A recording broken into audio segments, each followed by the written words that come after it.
മനസ്സിൽ നിൽക്കട്ടെ, പോന്നോളൂ. കൃഷ്ണ ഗുരുവായൂരപ്പ.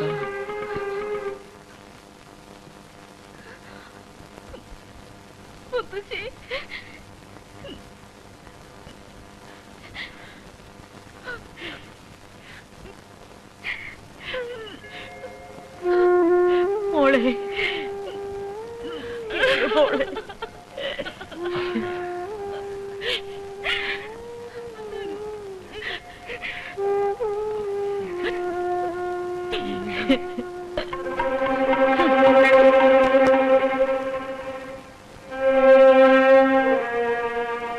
വേണ്ട, നോക്കണ്ട. ഞാൻ തന്നെയാ കൂട്ടിക്കൊണ്ട് വന്നിരിക്കണേ. ചെയ്തു പോയ തെറ്റുകൾക്ക് മാപ്പ് ചോദിക്കാൻ തന്നെയാ കുട്ടികൾ വന്നിരിക്കണേ.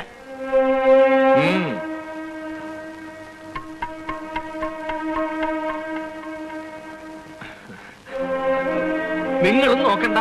മുത്തശ്ശിക്ക് ഒരു അസുഖവും ഇല്ല. വെടി തീരൂന്നൊക്കെ പറഞ്ഞത് വെറുതെയാണ്. പരിപൂർണ ആരോഗ്യത്തോടുകൂടി തന്നെയാണ് ഇപ്പോഴും ഇരിക്കണേ. ക്ഷമിക്കണം, കുട്ടികളെ ഇത്രടം വരെ എത്തിക്കാൻ ഗുരുക്കൾക്ക് അങ്ങനെ ഒരു അടവ് പ്രയോഗിക്കേണ്ടി വന്നു. കളരിയിലോട്ട് ഇല്ലതാനും. അതുകൊണ്ട് എന്തായി? നേടി, മുത്തശ്ശി നേടി. എന്റെ ദൈവമേ, ഒന്ന് ചിരിച്ചു കണ്ടുല്ലോ. എനിക്കിനി മനസ്സമാധാനായി. എന്നാൽ എന്റെ കുട്ടി എന്നോടൊരു വാക്ക് പോലും പറയാ. ഇനി പഴംപുരാണൊന്നും വേണ്ട കേട്ടോ. ദേ, ഇവരെയൊക്കെ ആദ്യമായിട്ട് കാണുകയല്ലേ. ഇയാൾ ആരാണെന്ന് ഞാൻ പ്രത്യേകിച്ച് പറഞ്ഞു തരേണ്ടല്ലോ. ഇത് വിശ്വന്റെ സഹോദരി സ്വർണ്ണലത. കാര്യം നടക്കണമെന്ന് വെച്ചാൽ കാലേ വീണ് സോപ്പിട്ടോളൂ. കാലേ വീഴൂ, കാലേ വീഴൂ. മുത്തശ്ശി, എന്നോട് ക്ഷമിക്കൂ.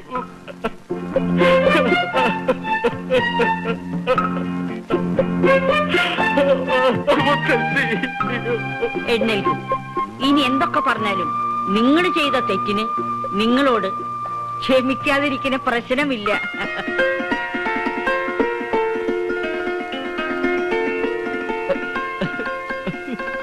സമാധാനായില്ലേ? എഴുന്നേൽക്കും.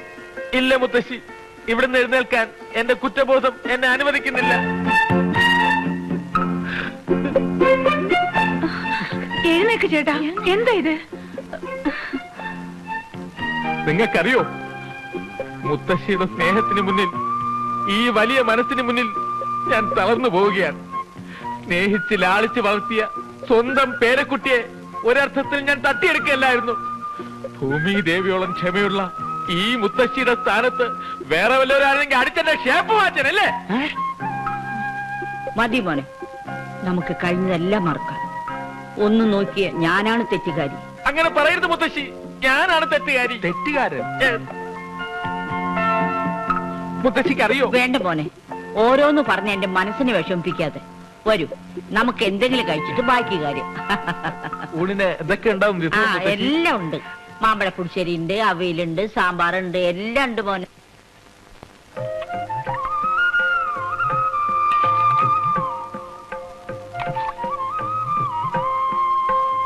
മോനെ എല്ലാം അറിയാലോ. നൃത്തം, സംഗീതം, പാചകം. പാചകം? അതുകൊണ്ടൊന്നുമല്ല മുത്തശ്ശി, ഇത്രയും നല്ല രുചിയുള്ള ഭക്ഷണം ഞാൻ എന്റെ ജീവിതത്തില് ഇതുവരെ കഴിച്ചിട്ടില്ല. എന്തൊരു സ്വാദ്! മുത്തശ്ശി പാചകത്തിലൊരു വിദഗ്ധയാണെന്ന് എനിക്ക് അറിയാമായിരുന്നു, പക്ഷെ ഇത്രയും ഞാൻ പ്രതീക്ഷിച്ചില്ല. അതെ, കറികൾക്കൊക്കെ തേങ്ങ ചിരകിയത് ഞാനാ. തേങ്ങ നല്ലപോലെ ചിരകിയതുണ്ടാവണം. കൂട്ടൊക്കെ നല്ലപോലെ അറിഞ്ഞിട്ടുണ്ട്. നമ്മുടെ പാടത്ത് വിളഞ്ഞ പുന്നല്ലേ രീതി ചോറ ഇത്. വിളമ്പട്ടെ. മതി മതി, വേഗം കഴിക്കു ചേട്ടാ. ഇപ്പൊ തിരിച്ചാലേ വൈകിട്ട് വീട്ടിലെത്തൂ. നാളെ ഓഫീസിൽ പോകണ്ടല്ലേ? ഇപ്പൊ പോവേ? നല്ല കഥയായി. ഇവിടെ ആദ്യമായി വന്നിട്ട്. അത് ശരിയാ. മുത്തശ്ശി നിർബന്ധിച്ചാ നമുക്ക് എന്ത് ചെയ്യാൻ പറ്റും? ചേട്ടൻ ഇനി ഒരു ദിവസം പോലും ലീവില്ല എന്നുള്ളത് മറന്നുപോയോ? എനിക്ക് എന്റെ ജോലിയേക്കാൾ വലുത് എന്റെ മുത്തശ്ശിയാ. എന്ത് പറഞ്ഞാലും ശരി, ഇന്നൊരു ദിവസത്തേക്ക് നിങ്ങൾ എവിടുന്ന് വിടുന്ന പ്രശ്നമില്ല. നാളത്തെ കാര്യം നമുക്ക് ആലോചിക്കാം. അല്ലേ ഗുരുക്കളെ? എന്താ പറഞ്ഞത്? ഞാൻ കേട്ടില്ല. മാങ്ങാത്തൊലി. അതിനിപ്പോ ഞാനെവിടെ പോവാനാ? ഉപ്പ് വാങ്ങാ മതിയോ?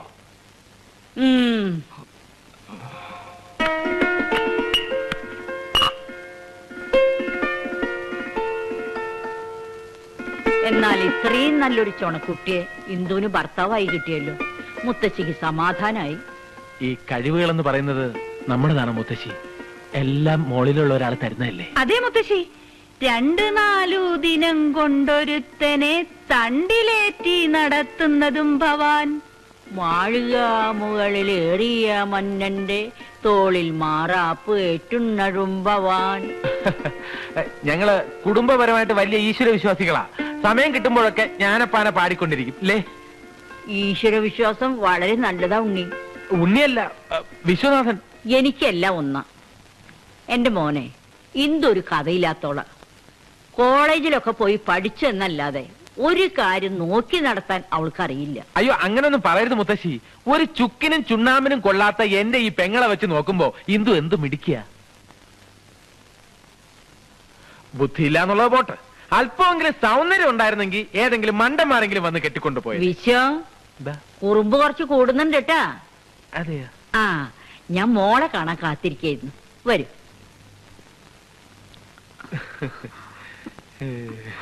അതെ, ഓവർ ആക്ടിങ് വേണ്ട. ഒരു ഇളിച്ച ചിരിയും തമാശ പറച്ചിലും കുറച്ച് കൂടുന്നുണ്ട്.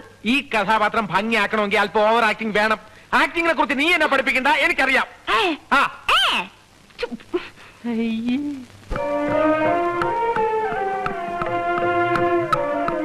ഇതെല്ലാം ഇന്ദുവിന് അവകാശപ്പെട്ടത്.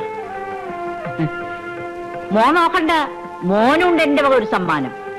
മുതുമുത്തശ്ശന്മാരെ കാലം മുതലൊക്കെ ഈ തറവാടിന്റെ ഐശ്വര്യ ഈ പുലിനാഗം കെട്ടിച്ച മാല. ഇത് ഇന്ന് മുതൽ വിശ്വന്റെ കഴുത്തി കിടക്കട്ടെ. ധാരാളം സ്വർണ്ണമാലകള് എനിക്ക് സ്വന്തമായിട്ട് വേറെ ഉണ്ടെങ്കിലും ഇതിന് ഞാനൊരു സെന്റിമെന്റൽ വിലയാ കൽപ്പിക്കുന്നു മുത്തശ്ശി. ഇപ്പോ എന്നെ കണ്ടാൽ കൊച്ചി രാജകുടുംബത്തിലെ കൊച്ചുതമ്പുരാനെ പോലെയുണ്ട് അല്ലേ മുത്തശ്ശി? അയ്യോ മുത്തശ്ശി, എന്താ ഈ കാണിച്ചേ? ചേട്ടന്റെ കഴുത്തിലാണോ ഇത്ര വില കൂടിയ മാലയൊക്കെ ഇട്ടു കൊടുക്കുന്നത്? ഈ തറവാടിന്റെ ഐശ്വര്യം നഷ്ടപ്പെട്ടത് തന്നെ. അതെന്താ വളരെ അങ്ങനെ പറഞ്ഞേ? ഞങ്ങളുടെ തറവാട്ടുകാർക്ക് പാരമ്പര്യമായിട്ട് ഒരു കുഴപ്പമുണ്ട്. തറവാട്ടിലെ ആണുങ്ങളെല്ലാം വലിയ ദാനശീലരാ. ഒന്നും വേണ്ട മുത്തശ്ശി, കല്യാണം കഴിഞ്ഞിട്ട് ചേട്ടന്റെ വിരലിൽ ഒരു വിവാഹ മോതിരമെങ്കിലും ഉണ്ടോന്നൊന്ന് നോക്കിയേ. എത്ര മോതിരം കിടന്ന കയ്യാ ഇത്. ആരെങ്കിലും വന്ന് വല്ല ബുദ്ധിമുട്ടോ സങ്കടമോ പറഞ്ഞ ഉടനെ അങ്ങ് ഊരിക്കൊടുക്കും. ശിവ ശിവ, എന്താ വിശ്വ കേക്കണത്? ഞങ്ങളുടെ കുടുംബ സ്വത്താ ഈ മാല. അത് അന്യാധീനപ്പെടുത്താൻ ഞാൻ സമ്മതിക്കില്ല. അതങ്ങ് ഊരി കൊടുക്കു ചേട്ടാ. മുത്തശ്ശി പേടിക്കണ്ട, ഇതാർക്കും കൊടുക്കില്ല. ഇപ്പൊ തന്നെ കൊണ്ടുപോയി പെട്ടിയിൽ ഭദ്രമായി പൂട്ടി വെച്ചിട്ട് വരാം. അതൊക്കെ ചേട്ടൻ ഇപ്പൊ പറയും. പെട്ടിക്കകത്തു നിന്ന് ഓരോന്നെടുത്ത് എത്ര ആൾക്കാർക്ക് കൊടുത്തിട്ടുണ്ടെന്നോ? അതേ വിഷയം അതിന് തന്നേക്ക് ചേട്ടാ. തൽക്കാലം ഞാൻ എന്റെ കയ്യിൽ വെച്ചോളാം. ഇതാ മുത്തശ്ശി. ഇതാ മോളെ, നീ അകത്ത് കൊണ്ടുപോയി വെക്ക്. ഓ, ഒന്ന് രണ്ട് ചൂട് നടന്നതേ ഉള്ളൂ. കാലിനൊക്കെ എന്തൊരു വേദന. ഈശ്വര, നടക്കാൻ പോലും വയ്യ. നല്ല വേദനയുണ്ടോ മുത്തശ്ശി? ഉണ്ടോന്നോ? ദേഹാസകലം കോച്ചി വലിക്കുക. ഒരു വാക്ക് എന്നോട് പറയാത്തെന്താ?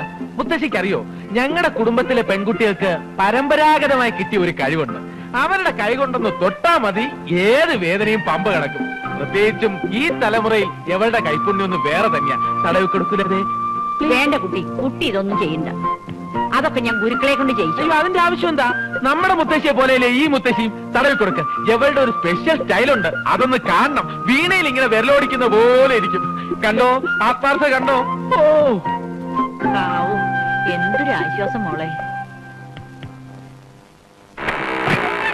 വരുമോനെ, പണ്ട് മുതൽക്കേ ഈ തറവാട്ടിലെ ഒരു വിവാഹം നടന്നാൽ അവരാദ്യമായി ഒന്നിച്ച് കഴിയുന്ന ഒരു മുറിയുണ്ട് ഇവിടെ. അതിന്ന് നിങ്ങൾക്ക് വേണ്ടി ഞാൻ ഒരുക്കിയിരിക്കുകയാണ്. എന്നെ സംബന്ധിച്ചിടത്തോളം നിങ്ങളുടെ വിവാഹവും ആദ്യരാത്രിയും എല്ലാം ഇന്ന്.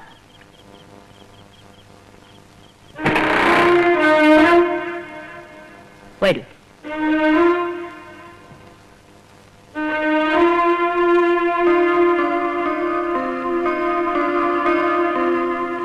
മുത്തശ്ശി,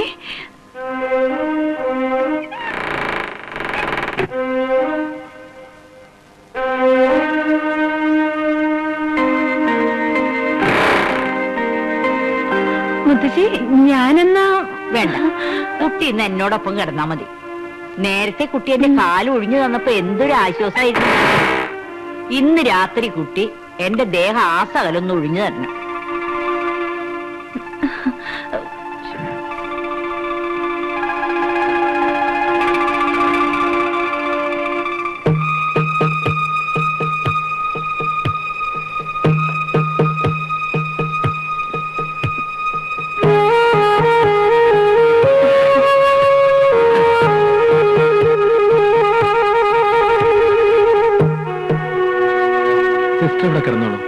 ഞാൻ പുറത്തെവിടെയെങ്കിലും കിടന്നോളാം.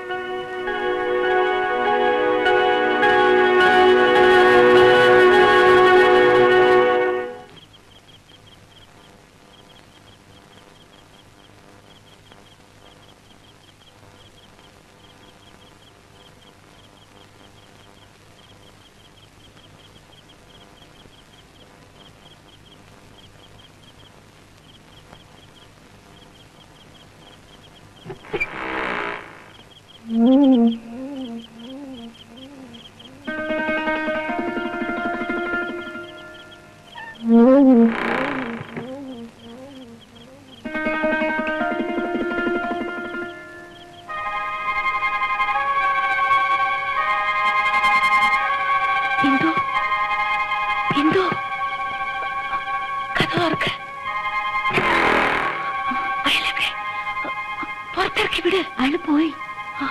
അയാൾ അപ്പോഴേ പോയി. അമ്മേ.